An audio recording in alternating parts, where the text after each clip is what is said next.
that takes us through to you, and you know all of the head butting, if you like, that's been going on recently, and I don't think there's any way that you're going to be able to resolve the argument between Richard O'Rourke and the Republican leadership about what was agreed and what wasn't agreed, what was offered and what wasn't offered. But you do know what was offered in July 81, I think it was, by the British.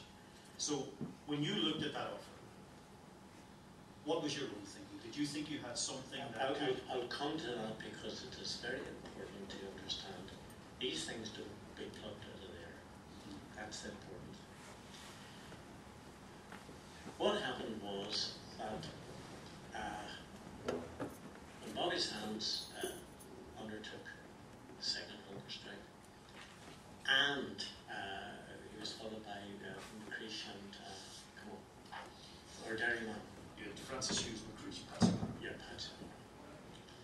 The British were basically uninterested in that because they felt that this is my version of it. This may be historically incorrect, but it's certainly what I believe, and there's no point me sitting here and trying to bullshit an audience because this is what I believe happened.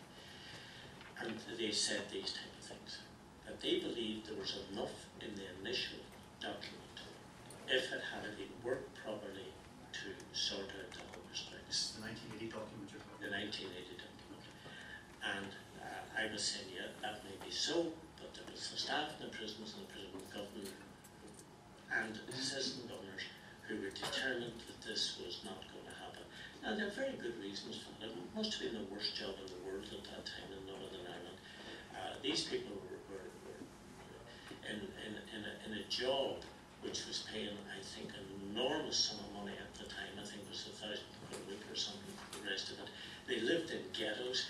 They had a resort to their own type friends, and the Republican movement was shooting whatever number it was outside. So it was not the type of thing that we could have an academic discussion on.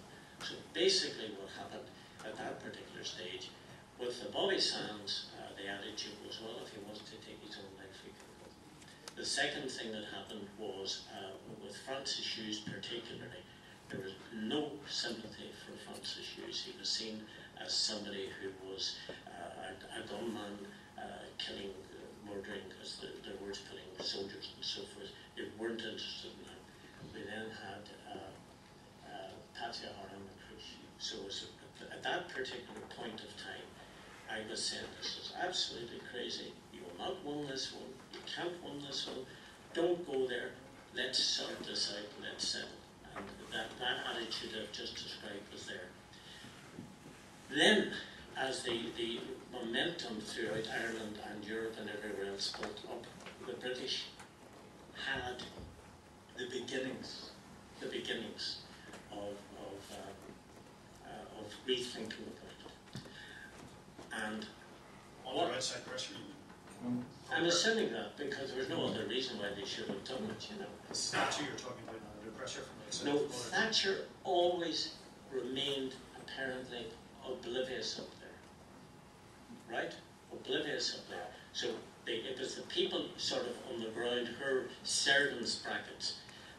Switch you're talking to? No, I don't know what Donald was because I just don't know. So it's Donald at this stage and not It's always Donald. right from now on? Right. No. Right, okay. The only intervention Oakley had was that week from Zimbabwe to deliver that document. Right? So what then happened was that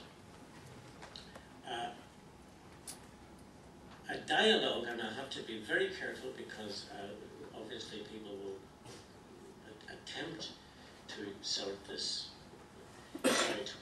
What was happening then was, I was saying, it's got to be sorted. It's got to be sorted. And the Republican movement were saying, well, the conditions for sorting it are A, B, C, D, and E.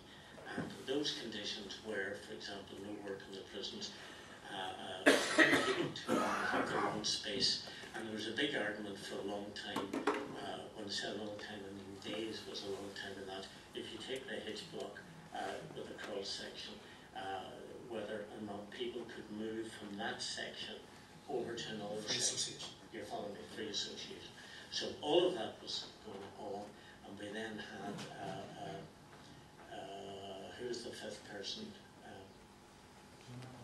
Joe McDonald. And Joe McDonald's wee girl was running, trying to whatever. And things were really, really, really big. Right. So each and every piece of movement was dragged out where I would have a vocal situation, take it back to the group in Belfast, and they would say, look here, we'll go along with A, B, C, D and that, but we can't go along with that. So here I was in the middle doing those dialogue and the negotiations, because the British government would not speak to anybody who was in fact Republican, and certainly not speak to any of the people. Let me mention them. I think Danny Morrison, you may have been one of them. You don't have to answer me. Jerry Adams may have been one of them, and whoever else was in that room may have been one of them.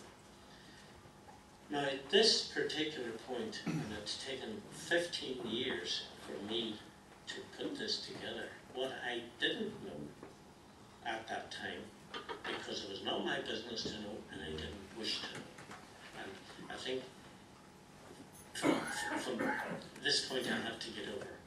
I was not the person who could say to a Republican, tell me what happened to him or where is he?